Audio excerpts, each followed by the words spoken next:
Today I'll teach you how to use HTTP context in ASP.NET Core version 7.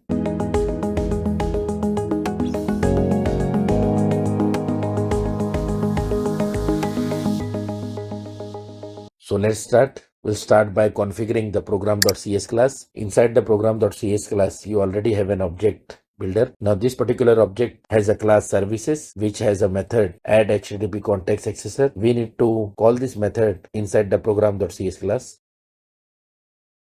This completes the configuration part. Now let's move to the controller. Inside the controller, I am creating a private property of HttpContext accessor. This particular property will be set using dependency injection. So for dependency injection, I am creating a constructor of home controller class and I am passing the object of HttpContext accessor as a parameter to it.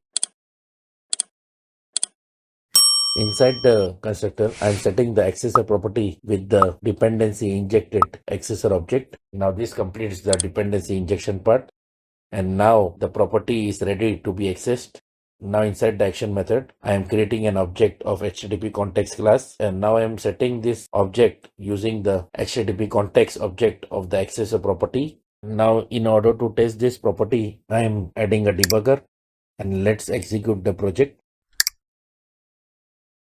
As you can see, the debugger has been hit. Now in runtime, we can easily view all the necessary properties which are present in the HTTP context object. So this completes this video. Today we learned how to access the HTTP context class and its child properties in ASP.NET Core application version 7. So if you like this video, don't forget to like, share and subscribe.